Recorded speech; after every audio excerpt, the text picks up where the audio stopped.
Shalom semuanya. Kali ini kita akan bahas tentang silsilah Tuhan Yesus yang ada dalam Injil Matius pasal 1 ayat 1 sampai 17. Injil Matius dimulai dari silsilah dan kelahiran Tuhan Yesus serta bagaimana dia datang. Hal ini supaya membuktikan bahwa Tuhan Yesus adalah Mesias yang dijanjikan dan dinubuatkan oleh para nabi, bahwa Mesias berasal dari 42 generasi Abraham, yaitu 14 generasi dari Abraham ke Daud, 14 generasi dari Daud ke Yekonya pada saat itu pembuangan di Babel, dan 14 generasi dari Yekonya sampai kepada Tuhan Yesus.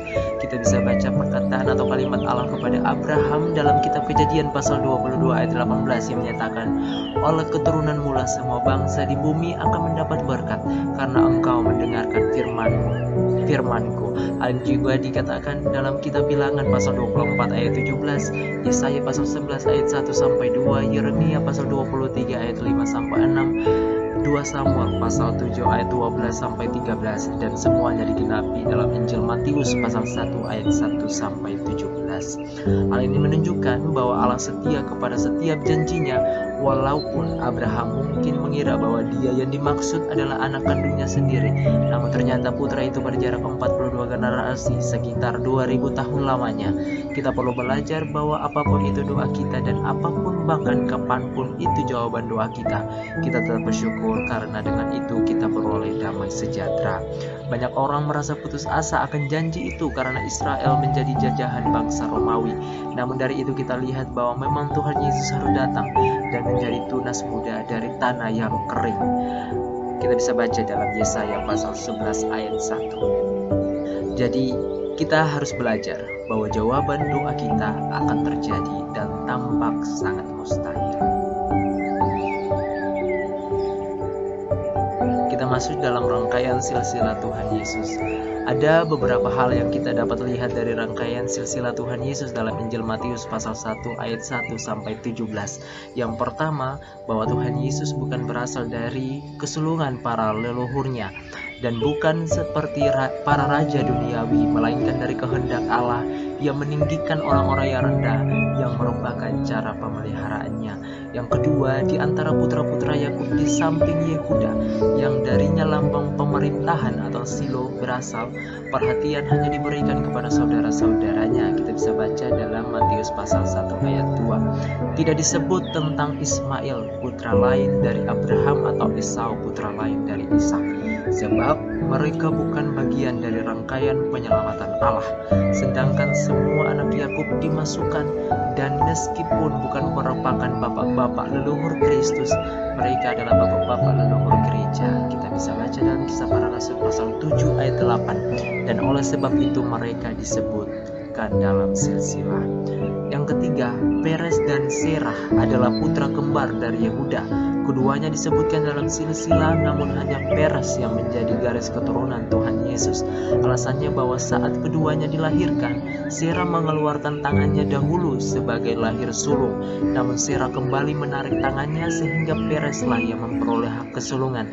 Hal ini sama dengan realita bangsa Israel atau Yahudi yang sama seperti Serah, namun karena ketidakpercayaan dan kembali menarik tangannya, maka umat non-Yahudilah yang mendapatkan hak kesulungan itu. Yang keempat, terdapat 4 orang perempuan dalam silsilah Tuhan Yesus, yaitu 2 diantaranya Rahab dari Kanaan, seorang perempuan sundal, dan Ruth dari Moab. Keduanya bukan berasal dari Israel, sebab bagi Tuhan Yesus tidak ada lagi perbedaan. Selanjutnya 2 diantaranya yaitu Tamar dan Betsheba, istri Raja Daud dari Uria. Mereka berdua adalah pezina. Hal ini menunjukkan bahwa setiap orang yang baik dan jahat dapat dipakai oleh Tuhan untuk karya penyelamatan. Yang kelima, dari setiap banyak raja dalam silsilah ini, hanya Daud yang dipanggil dengan sebutan raja. Hal ini dikarenakan Raja Daud diberikan janji kerajaan Sang Mesias, yaitu Tuhan Yesus, yang disebutkan akan mewarisi takhta Daud, bapa leluhurnya. Kita bisa baca dalam kitab Yesaya pasal 9 ayat 6 dan Injil Lukas pasal 1 ayat 32. Selanjutnya, dalam silsilah raja-raja Yehuda antara Yoram dan Usia, ada 3 raja yang tidak tercantum dalam silsilah, yaitu Ahazia, Yoas, dan Amasya.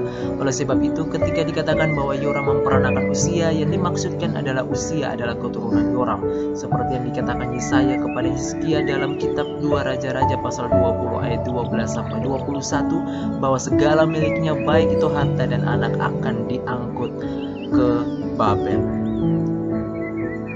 Yang selanjutnya terlihat bahwa pada ayat 8 dan 9 terdapat garis keturunan yang baik dan jahat.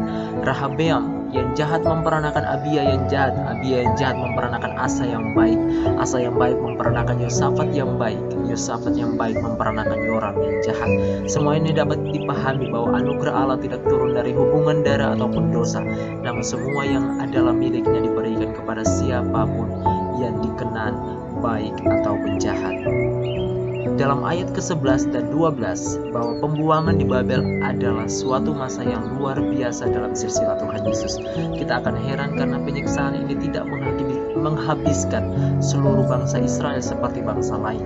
Hal ini dikarenakan oleh bangsa Israel lah semua bangsa akan mendapatkan berkat, yaitu dari Tuhan Yesus sendiri. Dalam Yesaya pasal 65 ayat 8-9 kita bisa baca. Selanjutnya, pada ayat ke-11 dikatakan bahwa Yosia memperanakan Yekonya dan saudaranya. Namun sebenarnya Yosia memperanakan Yoyakim dan Yoyakim memperanakan Yekonya. Selanjutnya Yekonya memperanakan Siltil dan Siltil memperanakan Serubabel. Tetapi yang sebenarnya dari keterangan dalam kitab 1 Tawari pasal 3 ayat 15-19 kita bisa baca, dia mengatakan bahwa Siltil memperanakan Bedaya dan Bedaya memperanakan Serubabel. Hal ini sama dengan Yosia yang memperanakan Yoyakim, barulah Yoyakim memperanakan Yekonya. Hal ini seperti pada sebelumnya bahwa cucu sering disebut putra. Kemungkinan Bedaya mati semasa Siltil masih hidup, atau juga Yoyakim mati semasa Yosia masih hidup. Selanjutnya, pada ayat ke-16 garis keturunan ditarik bukan ke Maria bunda Tuhan kita, melainkan kepada Yusuf suami Maria. Dikarenakan orang Yahudi selalu menghitung silsilah berdasarkan kaum laki-laki. Walaupun demikian, Maria masih memiliki hubungan suku dan keturunan dari Yusuf. Hal ini menunjukkan bahwa kerajaan Tuhan Yesus bukan didirikan atas dasar keturunan alamiah dari Raja Daud.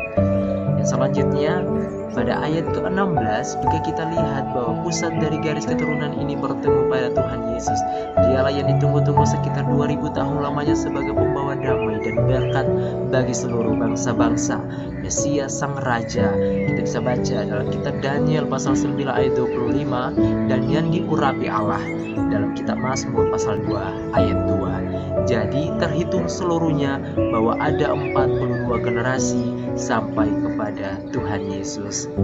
Sampai di sini kita punya materi untuk silsilah Tuhan Yesus. Semoga bermanfaat bagi teman-teman semuanya, dan jangan lupa untuk support channel Warta Yoki. Semoga teman-teman semua bisa mendapatkan pengetahuan yang lebih dari channel ini. Semoga Tuhan Yesus memberkati kita. Haleluya.